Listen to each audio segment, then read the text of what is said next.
السلام عليكم ورحمة الله وبركاته. عاملين ايه واخباركم ايه؟ والله وحشنا، احنا من بدري ما طلعتش خالص عشان الفترة اللي فاتت انا كنت تعبانة شوية. كانت معدتي وجعاني وبقيت ايه معدتي. استنى اقفل الشباك معلش عشان الصوت، بس عشان احنا بالليل بسجل.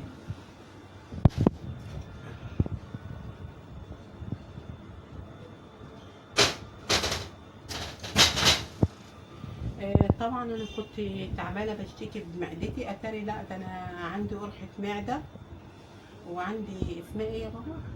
جرثومة. عندي جرثومه معده وعندي التهاب في المراره. رحت كشفت وراح اداني العلاج اهو. الحمد لله رب العالمين، كل اللي يجيبه ربنا كله كويس. اهو خلي كده بتاع جرثومه المعده اهو. كان عندي علاجات كتير طبعا اهو يا جماعه، اللي ادهمنا بس دول العلاج ده وده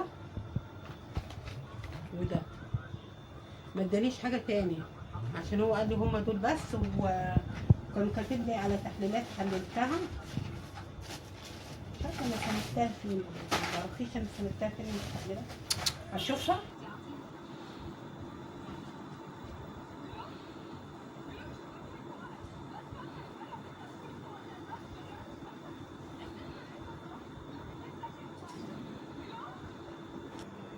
خلاص اهو التحليل يا جماعه، بنتي صورته لكم عشان ايه تصدقوا ان انا كنت تعبانه والله. يعني مش قاعده كده وخلاص، يعني ما بنزلش فيديوهات كده يعني عشان قاعدين كده وخلاص يعني. لا كنت قافله شويه النت، ما بسجلش ولا اي حاجه عشان كنت تعبانه. الم خلاص يا بابا. والحمد لله رب العالمين، كل اللي يجيبه ربنا كله كويس. وانتوا عاملين ايه واخباركم ايه؟ والله لكم وحشه والله العظيم، انتوا اخواتي وحبايبي يعني القناه ماشيه زي السحلفه كده، يعني مش تدعموني عشان القناه تكبر ليا يعني باذن الله كده. يعني باذن الله ربنا يكرمني كده، انا عايزه القناه تكبر كده عشان عايزه يعني اجيب لي يعني حاجه كده اشتغل عليها باذن الله انا وبنتي. بس كنا قاعدين كده يعني معلش ومتضايقين كده يعني الحمد لله الحمد لله. الظروف كده ملطشه معانا شويه كده. فكرت كده قلت ايه اجيب لي باذن الله تروسيكل يا جماعة. يعني حتى لو بالقسط بس ادعموني يعني عشان القناه تكبر ونجيب اول حتى قسط ليها، واجيب القسط بتاعها، يعني ادفعه قسط كل شهر يعني باذن الله، واشتغل عليه يعني من شغلي يعني كده. اسد الازدخانات يعني اللي باخد منها، بس انا بجر من ازدخانتين يعني من الصيدلية. ساعات الازدخانه ديت ما بيكونش فيها علاج موجود. ساعات الازدخانه التانية يعني في ازدخانتين يعني بتعامل معاهم، يعني بجر منهم 10. الحمد لله رب العالمين، كل اللي يجيبه ربنا كله كويس. يعني باذنك يا رب، باذنك يا رب لما تعملوا لي القناه يعني كده تدعموني وتعملوا لي اشتراك ولايك، القناه هتكبر ليا وبيكم يعني باذن الله، وانتوا اخواتي باذن الله، عشان كمان القناه تجيب لي فلوس يعني باب رزق حلال. يعني انا اصلا تعبانه، مش هينفع اشتغل في مصنع زي ما كنت بشتغل الاول، مش هقدر عشان عندي الغضروف. يعني انا يعني بسم الله ما شاء الله، لما ربنا يكرمنا كده وهنبيع يعني شويه حاجات على عشان حتى شويه خضار يا جماعه، شويه بطاطس شويه طماطم، يعني لو بعناهم على التوستيكل عارفين يا جماعه هعمل فيه ايه باذن الله.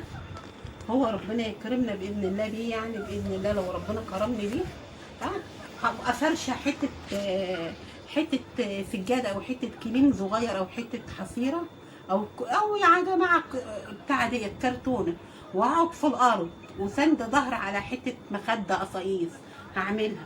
والبنت بنت ايه، كل ما يجي اي حد يبيع يشتري هتقوم وزنانه وبيعانه.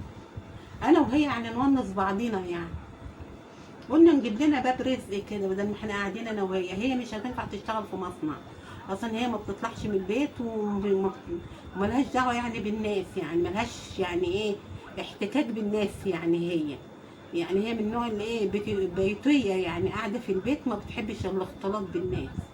وانا اخاف اودها مصانع، انا ست كبيره وعارفه يعني. انتوا عارفين دلوقتي الدنيا بايظة بقت، والدنيا بايظه وانا خاف عليها الصراحه.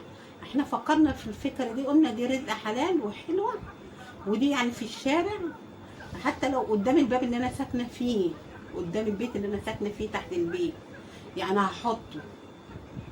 هحطه او بعيد من البيت عشان السكان، يعني في الشارع التاني ابيع، بس الاسم هجره احط فيه الخضار، هيبقى فيه الخضار، مش هينفع اسنده في الشارع الخضار هيتسرق، لكن فيه هو متحمل عليه الخضار ومغطياه ومربطاه بحبال، وعليه بتاع ديت ملاية او اي مفرش كده، هيبقى حلو في السليم وضمن حاجتي.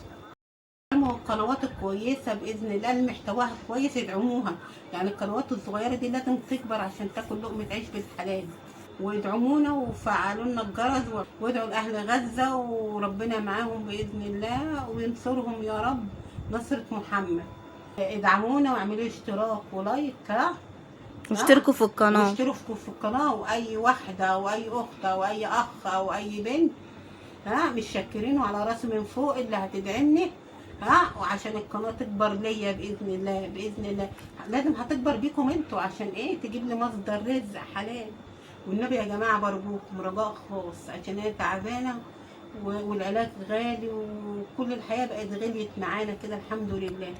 وبصوا يا جماعه، عشان انا قاعده في قانون جديد وعايزه امشي، عايزين نلقى اي شقه كده باذن الله، التقديمه بتاعتها غاليه، والراجل مش صابر اللي هو قاعدين يعني عنده ده عايز يبيعها تمليك. والله العظيم والله العظيم مكتب اللي احنا قاعدين واتفق مع الناس اللي هم هيبيعها لهم، والحمد لله رب العالمين كله بقى بتسهيل ربنا من عنده، يعني الحمد لله. انا قلت له استنى علينا شويه كده، يعني صاحب البيت مش عارفه بقى هيعمل معانا ايه. افعلوا له الجرس واعملوا له لايك واشتراك، عشان القناه تكبر باذن الله، عشان اقبض منها باذن الله، واشوف لي اي حاجه كده صغيره على قدنا نتلم فيها. ماشي يا جماعه، ادعموني برضو عشان اجيب الموتوسيكل باذن الله عشان نبيع، يعني من القناه حاجه ومن الموتوسيكل حاجه من البيع، من هنا رزق ومن هنا رزق باذن الله، عشان ربنا يسهل لنا الحال باذن الله ويسترها معانا باذن الله. مش شاكرين يا جماعه، مش شاكرين مش شاكرين مش شاكرين. كل اللي هتعمل لي لايك واشتراك شكرا، وعلى راسي من فوق، شكرا يا جماعه، والسلام عليكم ورحمه الله وبركاته.